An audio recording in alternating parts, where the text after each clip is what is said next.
Now with these surface tool smoothing options, we do have the ability to dynamically tessellate now, like we would if we were in surface mode on our layer.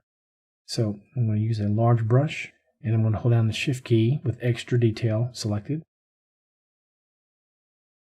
I'm not going to see a lot of change, but as I reduce my brush size, I may see it tessellating more. This is like working with live clay. The smaller your brush, the more it's going to tessellate.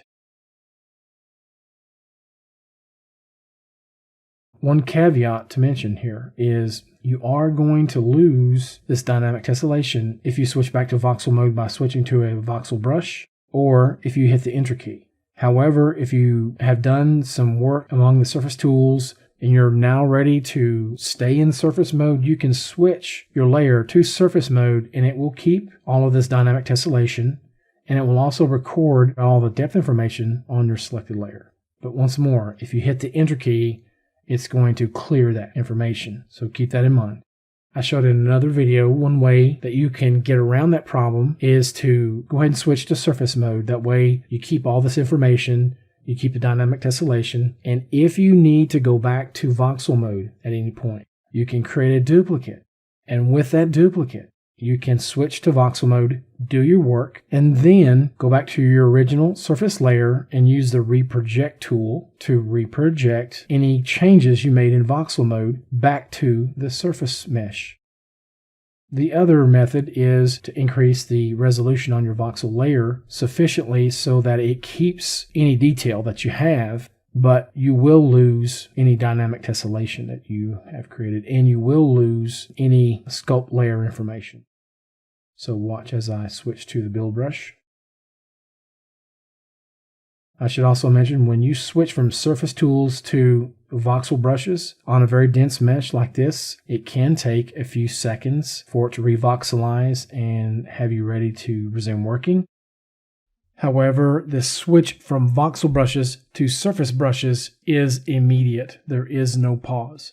Okay, so let's go to the clay brush and I can immediately start sculpting.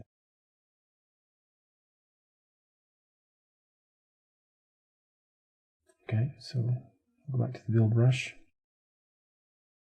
So when you are working with voxel brushes, you will not store sculpt layer information, only when you're using surface tools.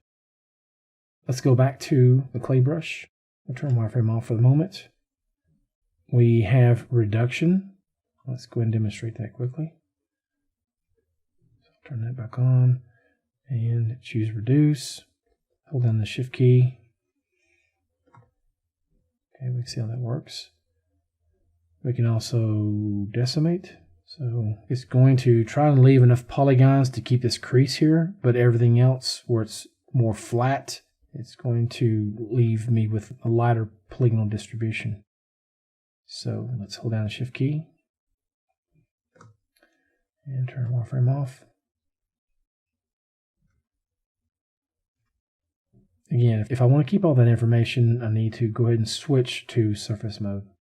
All right, so let's turn wireframe on, hit undo. Add details like extra detail, but just not as dramatic. Anti-bump is probably the best smoothing option for more subtle effects. It's going to try and smooth small surface bumps, but keep the overall surface shape intact. Let's hold down the Shift key with anti-bump. So you can see it's going to try and keep the overall shape, but just degrade the smaller details.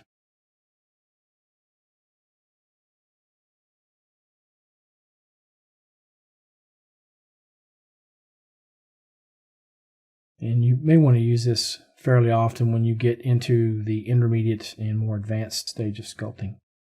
If you're coming from another sculpting application where you're used to using a polish type brush for smoothing, you can use some of the polish presets for that when using the surface brushes.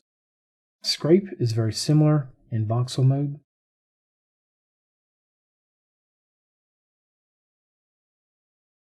More like a trim or flattening brush.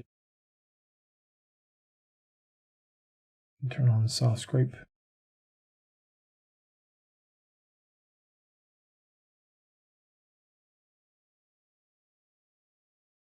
I think that's going to conclude this look at using the different smoothing options for surface tools in 3D Coat as of build 4.9.41. Thank you for watching, and we'll see you next time.